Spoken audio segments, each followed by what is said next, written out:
Everyone,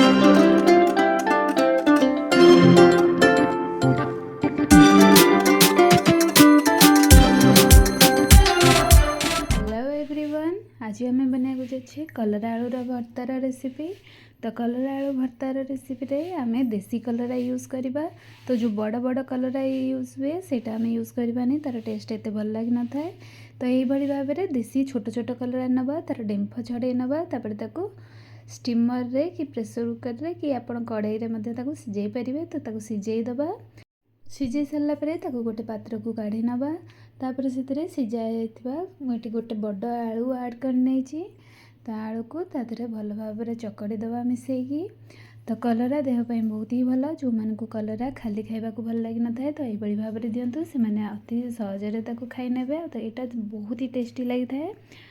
तो ताको गोली सारापर चकटी सारापर भल भाव में साइड रखी नवा। तापर गोटे पैन को गरम करके सोरिष तेल किसी ऐड करवा। सोरिष तेल गरम हो सारापर से सुखिला लंका और सोरिष फुटे नवा।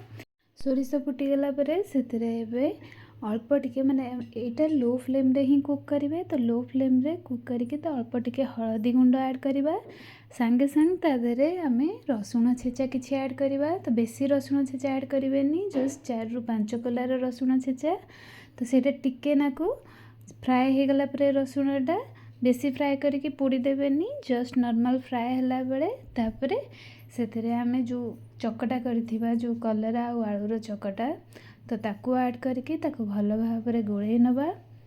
तो गोले सारापर आप जो चकटुवे से आप लुण ऐड करें, ना यहाँ फ्राए सारापर से लुण ऐड करके स्वाद अनुजाई लुण ऐड करके ताकू भल भाव में मिसई नवा।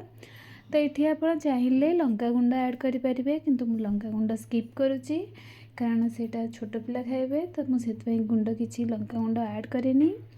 तो कहवा अनुजाई एवं लुण ऐड करके आम ताकू भल भाव में मिसई दबा। तो जमती कही आपड़ पूर्वर लुण ऐड करके ताकू मिसई पारे।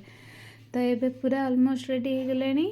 आपन चाहिए से धनिया पत्र ऐड करें, किंतु किसी नेसेसरी नहीं, एमती ही बहुत ही टेस्टी लगे और कम मसला आम रेडी हो गला कलरा आलूर भर्ता। आपन चाहिए रोस्टेड जो जीरा लंका पाउडर आमर थाए सेटा टिके ऐड करले आहरी भल लगे। किसी बेसी मसला भी जमारू भी लगनी। तो आम ए कौन भी मसला किसी ऐड करने। तो यहाँ देहपाई बहुत ही भल। तो आप निश्चिंत ये ट्राए करूँ और मत कमेंट बॉक्स में निश्चित जनातु। आज पे पुणी देखा नेक्स्ट वीडियो रे।